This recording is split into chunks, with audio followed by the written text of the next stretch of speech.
Hi, we are starting Chapter 8, Estimating with Confidence. If you're still a little shaky on Chapter 7, that's okay because we're going to repeat everything that we did in Chapter 7 within the next two chapters. So in Chapter 8, we're going to start building confidence intervals. Hopefully, by the end of the section, you'll be able to determine the point estimate margin error from a confidence interval.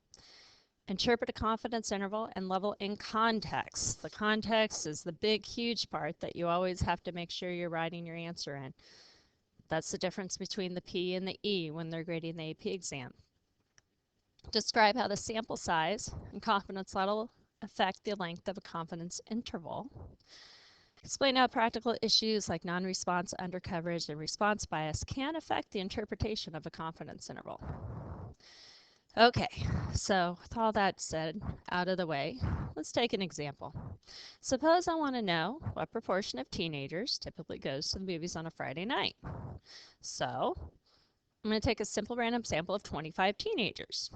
At, let's say, South River High School, I stand outside one morning and randomly sample every fifth person that walks in the room in the building. Oh, okay, let's say every 20th person that walks in the building. And I asked 25 teenagers in total whether or not they go to the movies. They would go to the movies on a Friday night. And I got 40%. So the sample proportion, P hat, is an unbiased estimator. Remember, that was on multiple choice question on your quiz, and we're still using that term. It's an unbiased estimator of the unknown population proportion, P. Well, we're hoping that it is.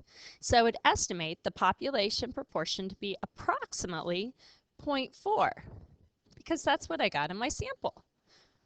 However, using a different sample would have given a different sample proportion. So I must consider the amount of variation in the sampling model for P hat, for the statistic. That sampling distribution that we create, just like we did with the poker chips. I have to consider all the different possible samples that could be out there. Because if Miss Hankins stands at an opposite door and does the same random sampling that I did, I got P hat equal to 40% of teenagers go to the movies on a Friday night. And maybe she only got 10%. And then maybe we got Mr. Moylan to help us out, and he stood at another door, or yeah, he stood at the back door, and he found that 25%. And maybe Mr. Beaumont, Mr. Myers joined in to help us out, and they circled the cafeteria and randomly sampled people for us, and Mr. Beaumont came out with 0.30, Mr. Myers, he came out with 0.65. So every single sample that we take is going to give a slightly different result. Now, all of these can't equal the true proportion because the true proportion is only one value. We're trying to narrow in on what that true proportion is. So remember that a point estimator is a statistic that provides an estimation. We're just estimating the population parameter. We don't know what it is. We may never know what it is. The value of that statistic from a sample is called a point estimate. So notice they use that word several times. It could come up in a multiple choice question. Point estimate, point estimator. It's all over the place. An unbiased estimator is a point estimate. Okay, so it's that one value, that one proportion. Each of these 0.4, 0.25, 0.65, 0.30, 0.10, each of these are actual point estimates. We're hoping that together we keep doing it over and over and they'll narrow down and center the true proportion. All right, enough said.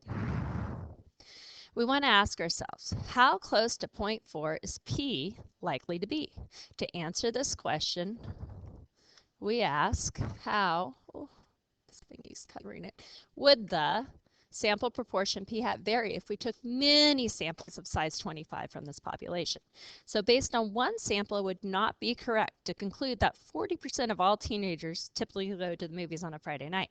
Instead, we want to use our statistic to estimate the population proportion by creating a confidence interval. So ask yourself for a second, what's an interval? Confidence interval. An interval is a range of values. And we're going to create a range of values and give it a certain amount of confidence.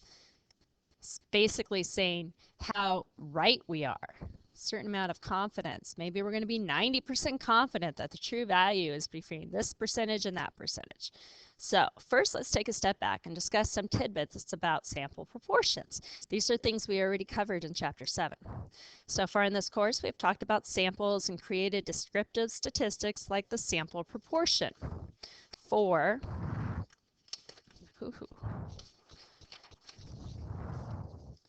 where am I?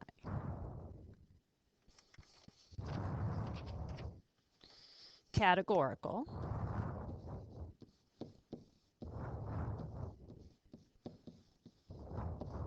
variables and the sample mean for quantitative variables.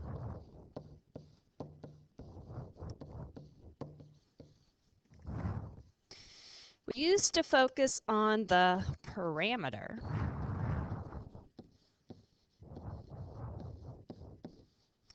and derive a statistic from it. Now we're going to focus on the statistic itself. So what that means is back like in Chapter 2, we used to be given the parameter, that P, or we usually had that mean right in the middle. And then we had our sample value, and we were trying to see the probability of that amount occurring. However, now we're going to base our normal model with the middle being, because we're talking about proportions first, our p-hat. And we're going to come up with a range of possible p-hats that are a certain distance away from our proportion. Maybe we'll go 2 standard deviations away. That's approximately 95% of your data. Do you remember the empirical rule? Well, we're going to have a range of values that are about 95% of the data created when we have this p-hat 0.40 in the middle. And we could end up saying, this is where we're going with it, that we are 95% confident that the true population proportion, or the true parameter P, falls between whatever 2 values that we end up with. So we don't necessarily know what the true answer is, and we're not given it. We're just given a range that it might be in and saying how confident that we are that it is in that range. Wouldn't it be nice if you could do that in math class and say, well, this flow check, I really don't know what the answer is, but I'm about 90% confident it's somewhere between 0 and 100. Technically, you wouldn't be wrong, but no, don't try that in pre-calc, please. So, back to notes. The sample proportion, or mean, becomes our data. And in our imaginations, we compare it to all the other values we might have obtained from all other samples we might have taken. That's what I was talking about with Ms. Hankins was standing at another door. She got a different p-hat. Mr. Myers and Mr. Beaumont each got a different p-hat. Mr. Moylan got a p-hat. So all the other possible samples. Remember, the population was whatever the population is. It remains constant. We can't change it. the samples are going to vary. From sample to sample, that proportion p hat will vary. We draw many samples and see the distribution of sample proportions center around the true population value, but shows some variability. This is called sampling error. So moving along, basically, sampling error sounds like something bad, but it just basically means that not all p hats are the same.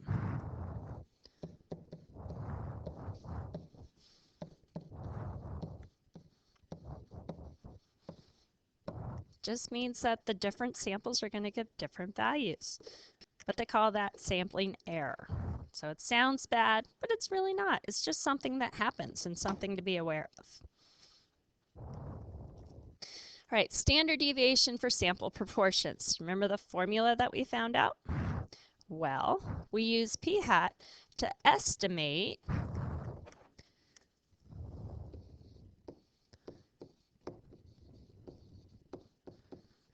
the value of p.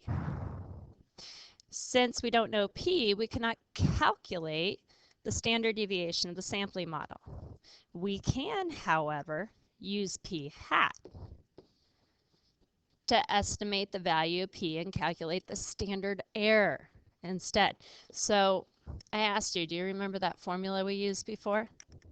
The formula I was referring to was the standard deviation for proportions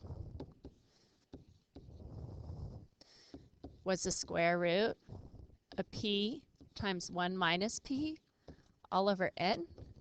Well, here's our problem. We don't know p. We don't know it. So we can't figure out that standard deviation if we don't know the proportion. So instead, we have to improvise. And we use p hat. Just remember this q hat, this is the same thing as the square root of p hat times 1 minus p hat all over n. Why are we using p hat? Because we don't know p. P hat, the one from the sample, is the only thing we do have. Well, since we're only using that proportion from the sample, we can't still call it a standard deviation. Has to have a new name. So instead, it becomes standard error. All right, so we can see that the standard error for the sampling distribution of p hat, samples of size n equal to 25, we're still talking about the teenagers going to the movies on a Friday night, is 0.4 times 0.6 divided by 25 square rooted. Don't know why that was written twice. Interesting. So that value ends up being 0.098. This is your p hat. This was your 1 minus p hat. And this is your n sample size. And they got plugged in, figure it out with the calculator, you get 0.098. We're going to use this just like we used to use our standard deviations. So even though it's standard error, we're going to use this value, use like we used standard deviation still. We're just calling it standard error. We can still talk about approximately 1 standard error away in either direction is 68%, approximately 2 is 95, and on and on. So the standard error for the sampling model for the proportion of teenagers who typically go to the movies on a Friday night is 0.098. Yay, got that part done. The big idea is that the sampling distribution of p hat tells us how close to p the sample proportion p hat is likely to be. In other words, this is a measure of spread. Remember the standard deviation was the average distance each value is from the mean?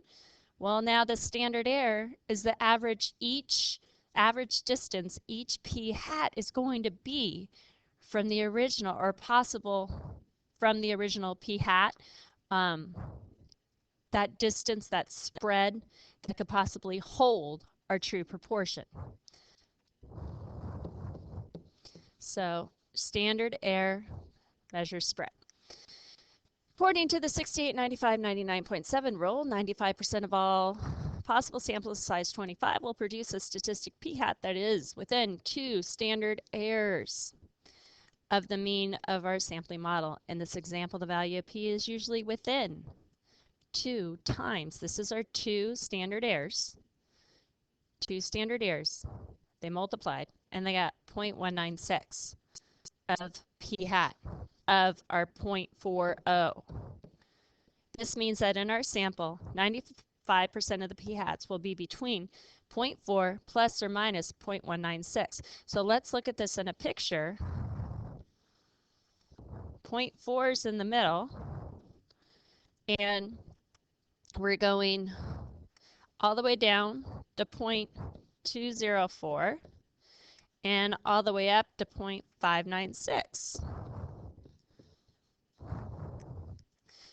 And this distance here, that's our 95%.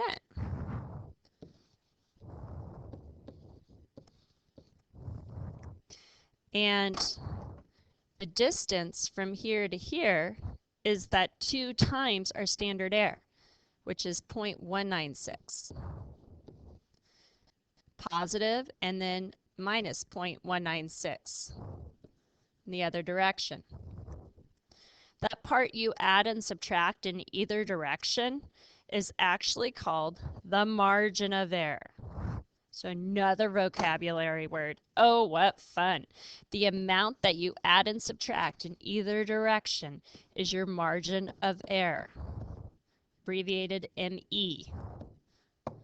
So margin of error. How do you get the margin of error? Margin of error is found by multiplying margin of error equals the number of standard deviations, that's not a hashtag, number of standard, excuse me, I said the wrong word, standard errors away that you're interested in going times the standard error.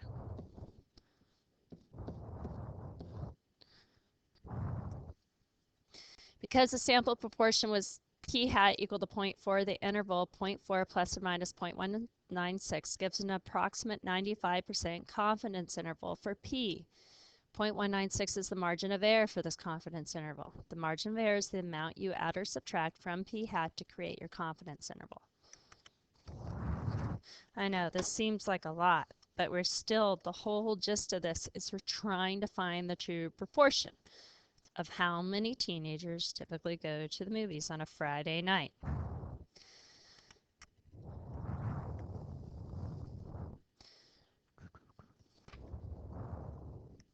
So there are several ways we can write a confidence interval. For this example, we can write it as 0.4 plus or minus 0.196, or as 0.204 to 0.596, or as 0.204 comma 0.596. So it's not a coordinate on a graph. It is your actual interval, your range. All the confidence intervals we will make will have the form, your point estimate. So for us right now, our point estimate is p-hat. When we switch to quantitative data, our point estimate will be x-bar, plus or minus the margin of error, or otherwise known as your statistic, which is p-hat or x-bar, depending on what type of variables you have, plus or minus, because you have to add it to get the upper end. You have to add it to get this upper end, and you have to subtract it to get the lower value. Critical times your critical value. That's the number of standard errors away. So critical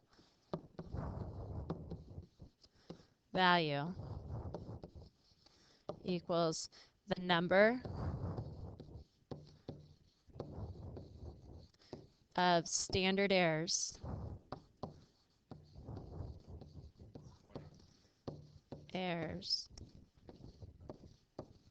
away from the standard error. The number of standard errors you want to go in either direction.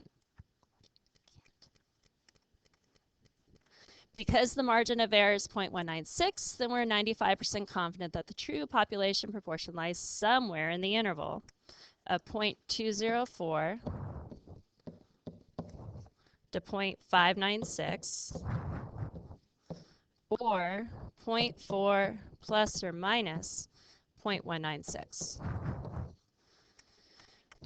If we want to interpret an interval, we would say in many samples of 25 teenagers from this population, about 95% of the intervals produced from those samples would contain the true proportion of teenagers that go to the movies on a Friday night.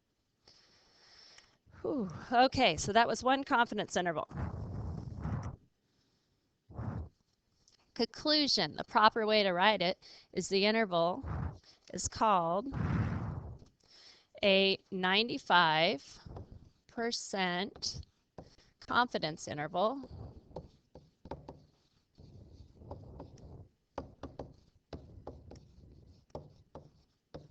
because we are 95% confident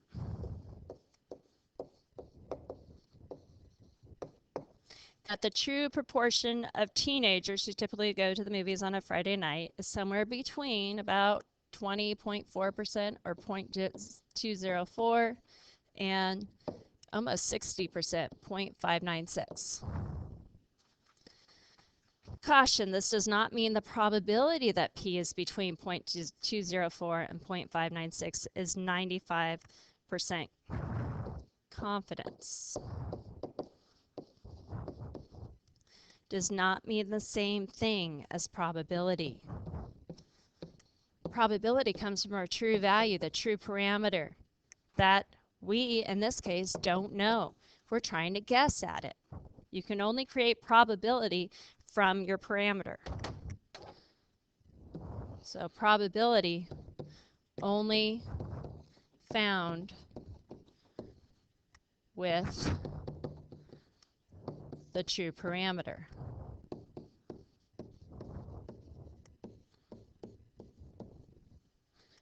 And we're starting with our statistics. So we cannot calculate the probability that P is within a given interval without using a normal model. We cannot draw a normal model because we don't know the center P.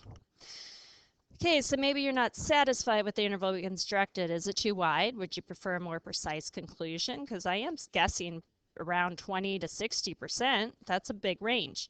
One way of changing the length of the interval is to change the confidence level. Meaning, and I like to use my hands to help describe this in the air, but since that's not possible here, if you look at our normal curves, and it just said to change your confidence level, well, if we start with 95, that's taking up 95% of our curve. So this is much wider compared to if I were to go a 90% confidence. So I'm less confident, so I'm going to have a smaller spread. Smaller spread. And if I zipped it down to, let's say, I don't know, 0.68, since we know that one, that's an even smaller spread. You could create any confidence level that you wanted. It could be a 40% confidence interval. But the larger your interval is, the larger the confidence level, the more variation you need to be accurate. Because if I don't know what the true answer is, and I want to guesstimate somewhere between 20 and 60, it's giving me more chances of being wrong. However, if I narrow it down and say between 30 and 50, then I've only got room to be off by about 20%. And of course, if you go even smaller, you're narrowing down that interval of where the true value might fall. And you're more likely, on the other hand, to be wrong. So here, there's only 5% chance of me being wrong. But I'm not confident in that 5%. So I'm 5% chance, I shouldn't use the word chance, sorry, of being off in my estimate. Here, I'm going to have a 10% chance of being off. I'm not confident that the true proportion is out there. And here, of course, there's 32% that I'm not sure about, that I might be off on. So how do we construct a 90% confidence interval? What about a 99? Or any confidence interval, really? Any confidence interval you want to guesstimate at. I mean, if I asked you right now, maybe you'd say 60, maybe you'd say 10. I don't know, but whatever that confidence level is, you could use a capital C there if you want. Since the sampling model of the sample proportion, p hat is that unbiased estimator. Why is it unbiased? Oh yeah, because we're assuming that it equals the true proportion. Estimator. We can use the normal calculations to construct confidence intervals. So for a 95% confidence interval, we want the interval corresponding to the middle, 95% of the normal curve, and for a 90% confidence interval, we want the interval corresponding to the middle, 90% of the curve. If we're using a standard normal curve, we want to find the interval using z-scores. But there's a problem. We can't use z-scores. Why can't we use z-scores? Can't use because, again, we don't have the parameter. We don't have the true population value. So, since we don't have it, we're going to use something similar, and we're going to call it, you're going to love this one, z-star. Because they come from the standard normal curve, they are centered at mean p hat. So we're just changing the names around. To find the upper critical p-value, we find the complement of c and divide it in half, or find one. So let's say we wanted a z-star for 90% confidence.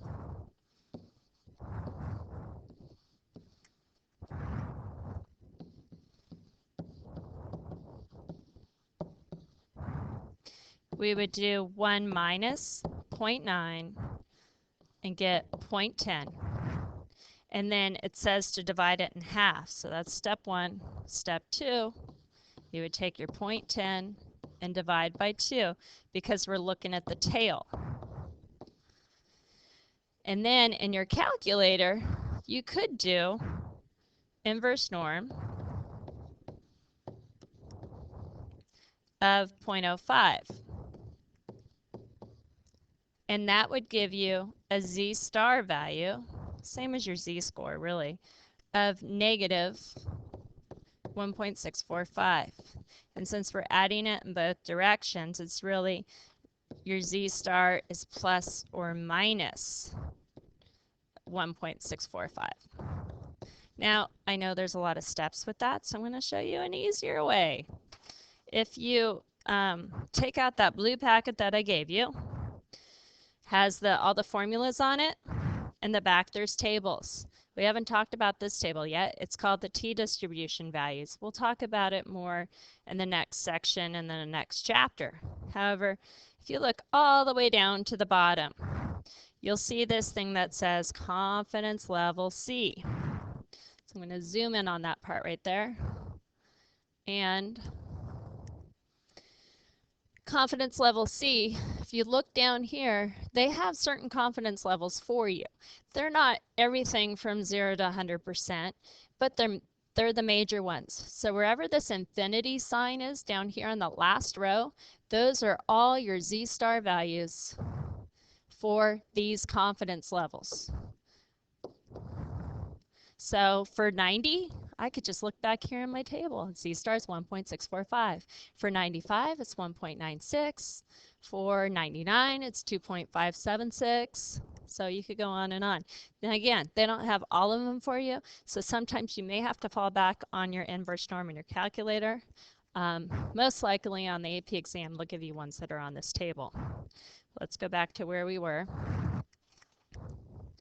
So for 95% confidence interval, we want the Z values with upper P critical value. It's a lot of words there. Or Z star equal to plus or minus 1.96. And for 99% confidence interval, your Z star values are going to be plus or minus 2.576.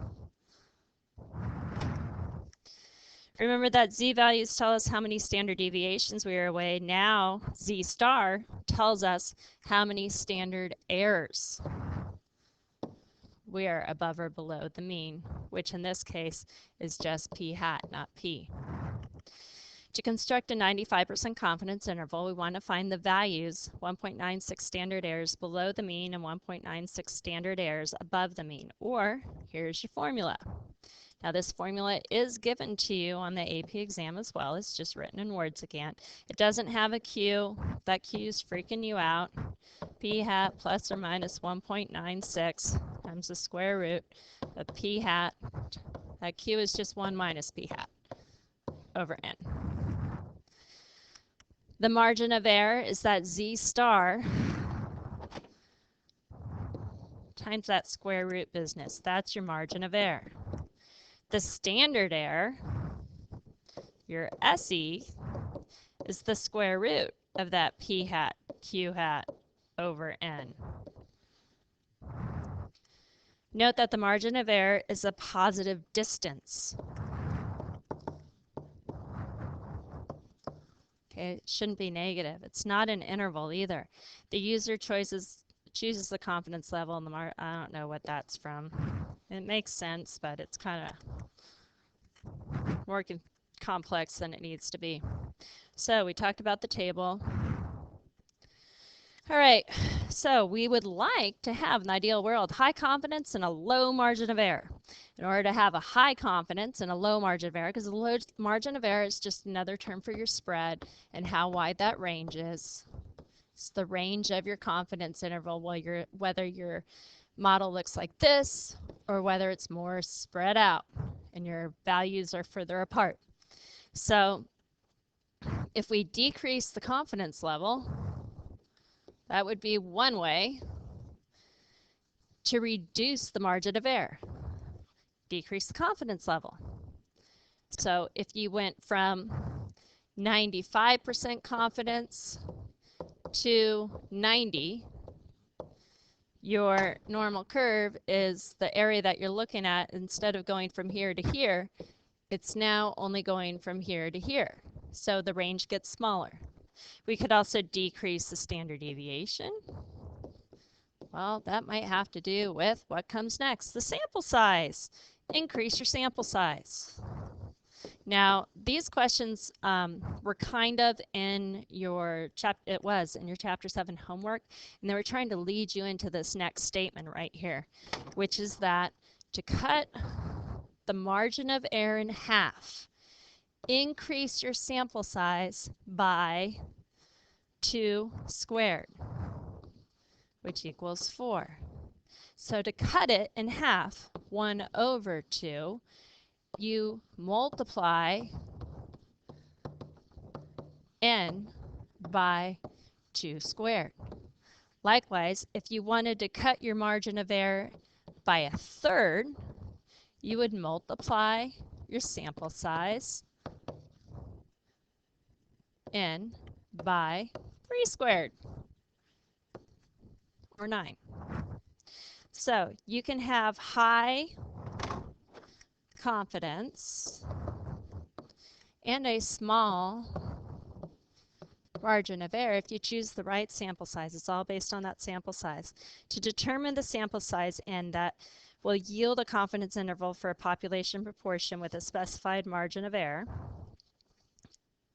which is that abbreviation, ME, set up the expression for the margin of error to be equal to the margin of error and solve for n. Always round up. So we're basically going to begin a situation where we have to find n. So I'm going to extend this page down a bit so you could see that with our formula p hat plus or minus z star times the square root of p hat times 1 minus p hat all over n, this is the margin of error. The margin of error could be given to you in a problem, and if you wanted to solve for your n, you would set that margin of error value given to you equal to your z star times the square root of the p hat, which would also be given to you, 1 minus p hat all over n. So solving for n, that's the key right here. This is the most algebra that this course is probably going to take you on.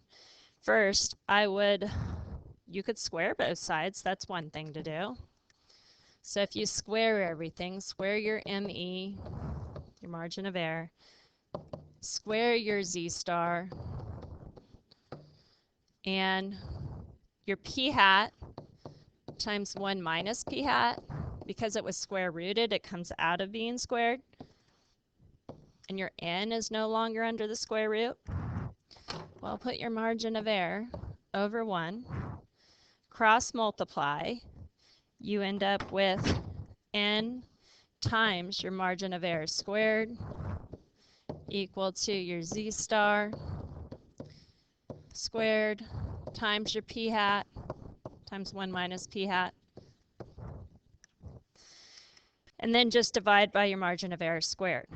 For your whole formula, to find your sample size n would be Z star, whatever it is, squared times your P hat times 1 minus P hat all over n squared. Oh, I'm sorry, margin of error squared.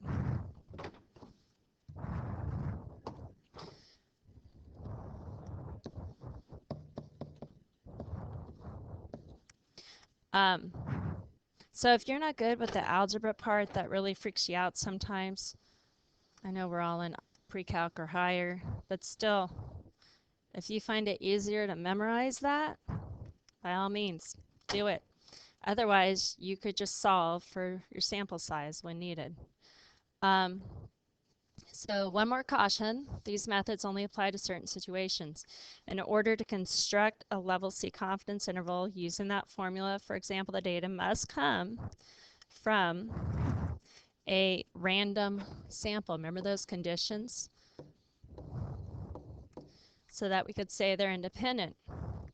And we also want to eliminate, if possible, any outliers. Now in the next section, we'll go on to actual concrete examples of constructing a confidence interval. And we'll also do a fun little activity in class where you might get to consume some wonderful food. So have fun on your 2-hour delay today. It's Friday and I'm here trying to record some lessons for you. What's on this next page? Oh, here's where we're going, estimating with confidence. But I'm going to cut you off right now since, oh my goodness, it's almost a 40-minute lesson. How fun. Thank you and goodbye.